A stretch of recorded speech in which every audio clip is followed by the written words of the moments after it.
Hello everybody and welcome back to VLADA'S place. In today's video, I'm going to share my way of making sourdough bread. Keep in mind this is not the only way to do it, but I'll share my tips and the way I like to make it.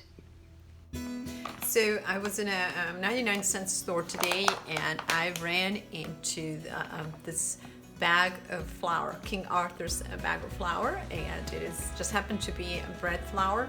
And as you know, with the 99-cent store, they sometimes, it's a hit and run kind of thing. So sometimes they have all kinds of good things and sometimes they don't. So we're starting with the assumption that you already have a sourdough starter. So I'm gonna do a video on just how to take care of this sourdough starter. So go on VLADA'S place, YouTube VLADA'S place, and just slash sourdough starter, and you should find the instructions on how to care for sourdough starter once you receive it, once you get it. But right now we're gonna go with the starter.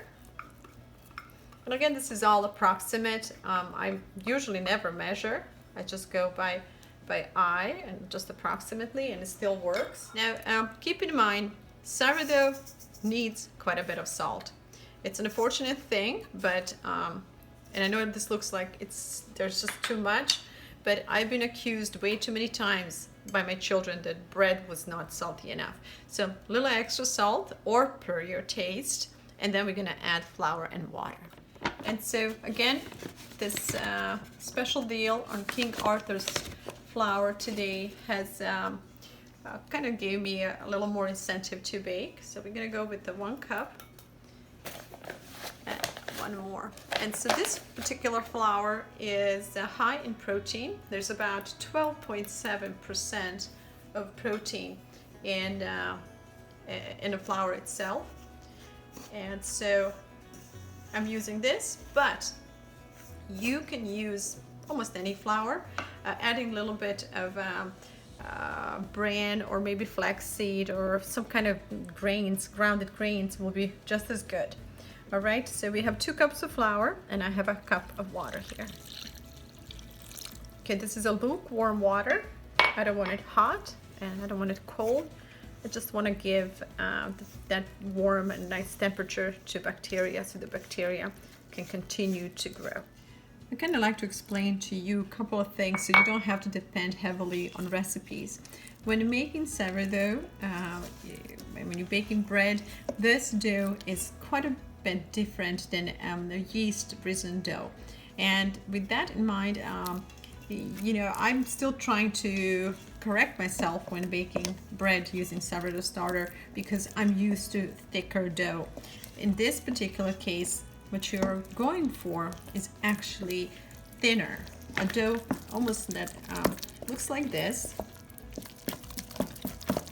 and a dough that has a lot more fluid and moisture. So what I'm doing here is basically I'm starting or reactivating that bacteria, and just this is probably 1/3 of the actual flour and the actual dough that we want to create. But before I make a big batch, I want to start it small and slow so the bacteria can reactivate, feed, and get hungry, if you will. So when I add more flour, it will rise quicker. So when you do this, mix flour really well into the water, with the water and with the starter. And then we're gonna set this aside and let the bacteria do its job. And by the way, we are starting, our time is 7:30 at night. So I'm gonna let this rest for probably a couple of hours. And then before I go to bed, I'm gonna add some more flour, more water, and I'm gonna let hold the bowl in the fridge. When making sourdough, to me at least, it's very important to keep the side of the bowl clean. Okay, like this, and then we're just gonna cover it for the next couple of hours. Okay, keep it nice and in a warm area. You don't have to heat it up, just keep it in a warm area. And while this is resting, I'm going back to my starter, and I'm gonna do something that most of you will say, oh, how can you do that? But I'm going to scrape all these extras around, and I'm gonna start it all over again. Or if you're very particular, you can just get a clean jar, pour this in a clean jar, and feed it with a little extra flour and extra water. So I'm probably silly, and I do from time to time, I will actually change the jar, but it is flour, water, and the bacteria that we need anyway, so why not just scrape it, clean it like this.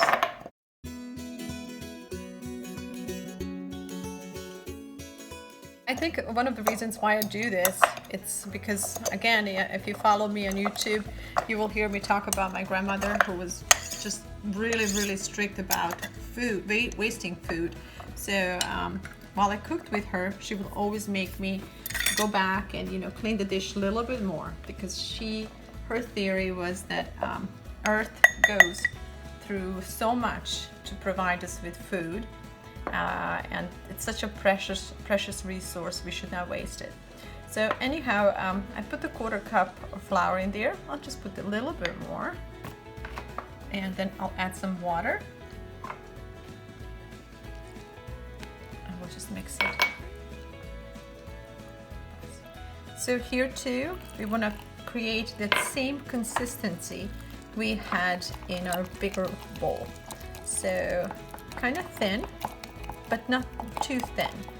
So you see, this is about the thickness of a starter, and like the other stuff, I'm going to leave it outside and let the bacteria reactivate before I put it in a fridge. So the next couple of 3 hours, I'll let it rest and rise, and then I'm going to put it in a fridge. So it's been 2 hours, and the starter in a jar has activated because we have a high ratio of starter versus flour. So we already have the bubbles, and I have mixed it once, but the bubbles are still showing. So right now I'm going to cover it with the saran wrap and put it in a fridge. But on the other hand, the dough that we're preparing for bread has not activated as much as the starter in a jar, because the ratio of flour and the starter is much different. But in any case, since it's been 2 hours and the weather is a bit cold here, I'm just going to add 2 more cups of flour. So what I was trying to say with the weather, since the weather is cold, the activation process will take a little bit longer. So depending on the size of the bread that you wish to bake, you can stay with 4 cups like we have here, or you can add more and bake bigger bread. The difference between 2 cups, 4 cups, or 6 cups would be basically just the amount of water and the time that you need to allow for the dough to activate. So instead of going with 6, as I originally thought I would, I'm going to go with 5 cups. And as you can see, they're just about level, 5 cups of flour. But again, you don't need exact measurements. What you're really trying to do here is to get the right consistency. So again, now that we have added extra flour, we're going to try to accomplish that same consistency we had earlier. It's getting late tonight. I mean, there we have 2 options. I can leave this dough overnight and see what happens tomorrow, and it will rise obviously much quicker, or I can put it in a fridge and let it rise slowly. So since it's 9:30, we have a whole night ahead of us, and I'm afraid that if I leave the dough outside, it's just gonna rise over the dish. So what I will do, I'm gonna mix it really well, and then I'm gonna cover it and put it in a fridge to rest. And despite the temperature inside the fridge, the dough will still slightly rise. I would suggest mixing in flour with the moisture really well. So this is a this takes a little energy, and it might be hard on your joints and your shoulder, but it is a good workout, and it does make a difference in dough consistency.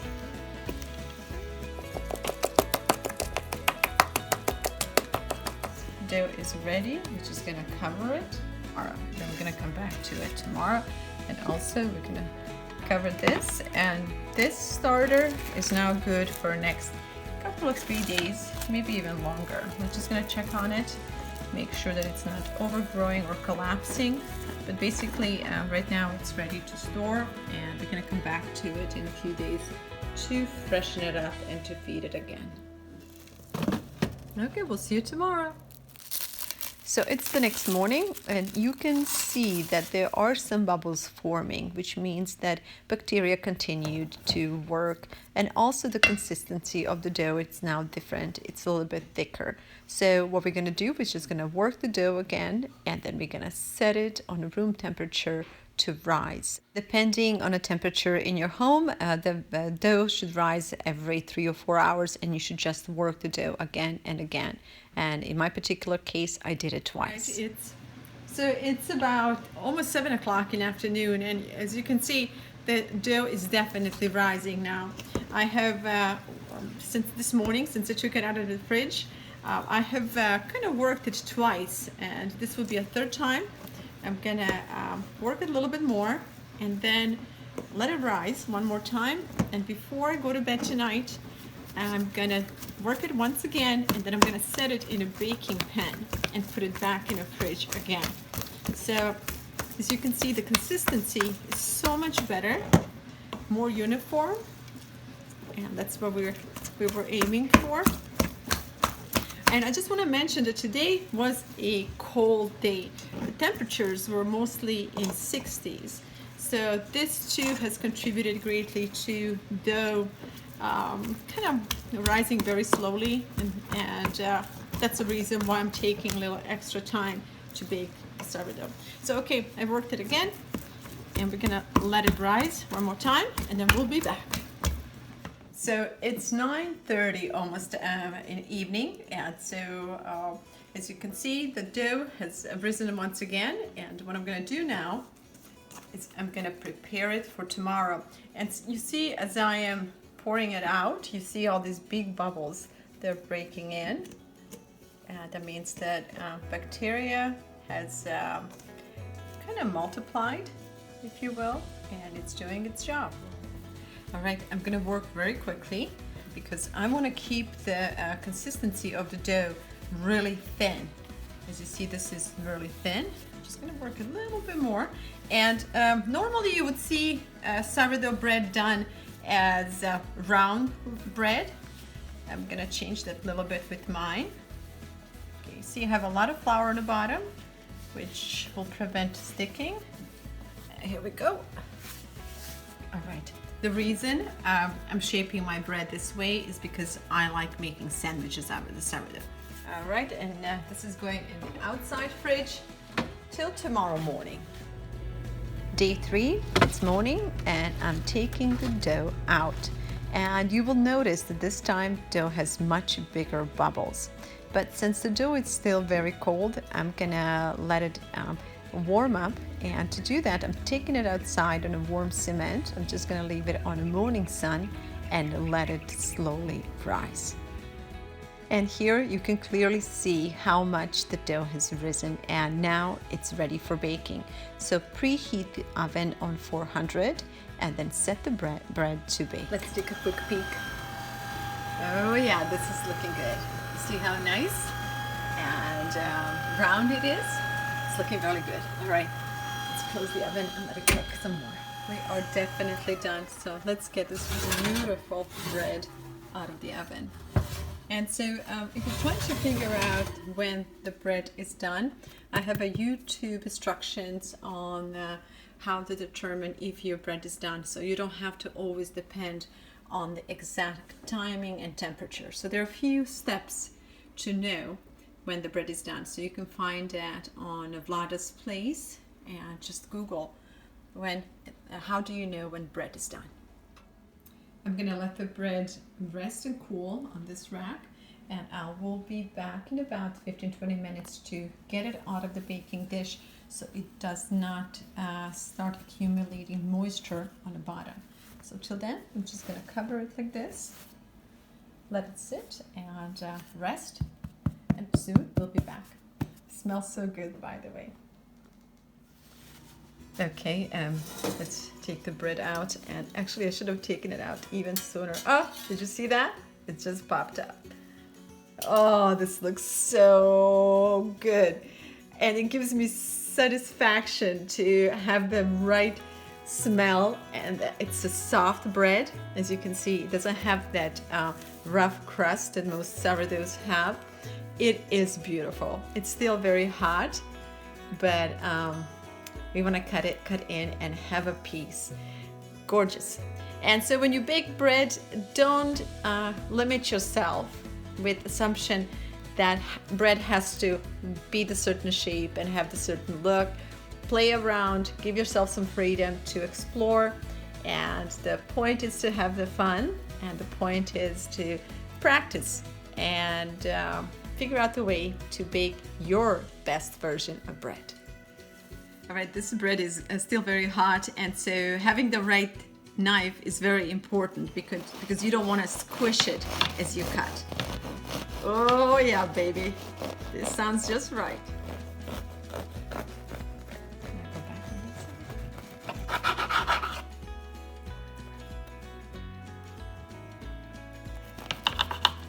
All right, you know you're a baker when things like this make you go, woo! Beautiful. Look at these big bubbles inside. That's what you want.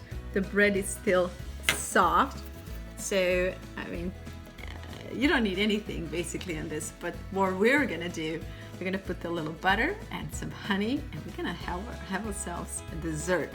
When the bread cools off completely, I'm gonna use these slices to make sandwiches, and I'm gonna show you how to make an amazing roast lamb sandwich tomorrow. I hope this video was helpful to you, and while you're preparing to start baking sourdough, I would suggest that you do more research online and check out other YouTube videos and other ways to make a sourdough, because obviously this is not the only way, but this is how we do it, and this time it took it longer, but there are days when I make my sourdough almost the next day. In any case, I'm glad we got the opportunity to share this recipe with you, and I would encourage you to start baking home-baked bread, and in process of learning how to do it, allow yourselves a chance to make a mistake or two. Thank you guys for watching our videos. Thank you for subscribing and for being with us. I hope you will check out the other videos that we have available on our YouTube channel, VLADA'S Place. And also I hope you will check out my charitable organization called VLADA'S Seeds of Life, whose mission is to reconnect American families and communities. One of the main projects of my charity is producing quality family program for national public access television stations. Cooking and Kids is currently airing in 40 states on over 245 public access TV stations. You can find out more at VLADA'S.com. Till then, I hope you will give us thumbs up and you will subscribe. Thank you all, and we'll see you again soon.